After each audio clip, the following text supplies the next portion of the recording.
Welcome to the Daily America Show. The current date is March 15th, 1929. Today's topics include the Sacco and Vanzetti trial, new immigration laws, and the Red Scare. Today, we have myself, Aaron, Ram, and Ben on the air. Let's get right to it. On August 23rd, 1927, Fernando, Sacco, and Bartolomeo Vanzetti were executed for the armed robbery of a factory located in Massachusetts.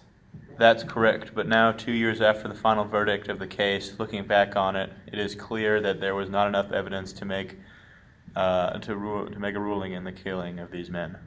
I agree. This was a very biased court case from the start. The defendants didn't really have a chance to defend themselves. Why is that? There has been a lot of anti-immigration sentiment going on recently. Sacco and Vanzetti were both Italians, atheists, anarchists, and draft dodgers. This is true. I feel like this anti-immigration sentiment very possibly could have made its way into the ruling of this court case. The new immigration laws and groups like the KKK are reflections of this anti-immigration sentiment.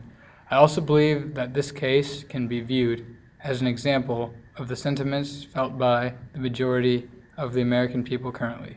What do you all think? This is true. There's been a lot of anti-foreign sentiment lately.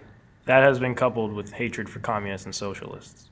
This is also true. We can see the effects from General Alexander Mitchell Palmer's raids of communists, which ended up arresting around 6,000 suspected communists. This prosecution of communists ended up cutting back free speech for a while, as it was made illegal to even talk about the overthrow of government for social change. The stemming of this hatred for communists was from the Bolshevik Revolution of 1917 in Russia and World War I. This scared the American population into believing that there would be a communist revolution in America. Well, we're going to take a quick break. Please enjoy this jazz music and advertisements until we return. Buy a refreshing drink of Coca-Cola today, only 10 cents for a limited time only. Enjoy the pure, wholesome refreshment that is enjoyed by more people of more ages at more places than any other drink. There is satisfaction in every glass.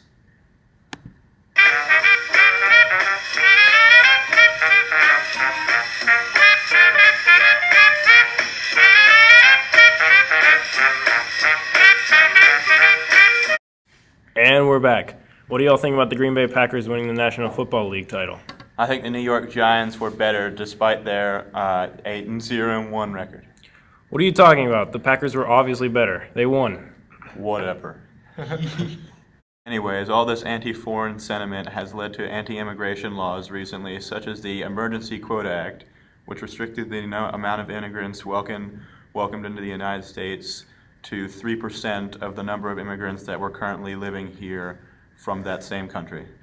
Another example of an anti-immigration act that was passed is the Immigration Act of 1924, which lowered the previous quota set by the Emergency Quota Act to 2%.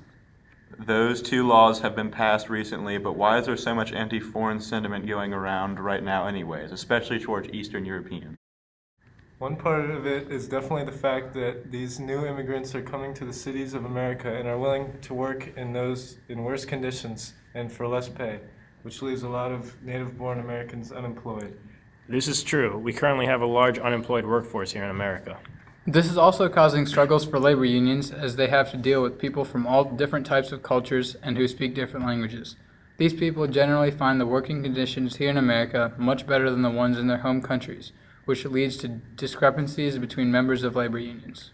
Other reasons why native-born Americans tend to not like these new immigrants is that they prefer to speak in their native languages over English, and they like to consume alcoholic beverages during a time period where temperance is being stressed.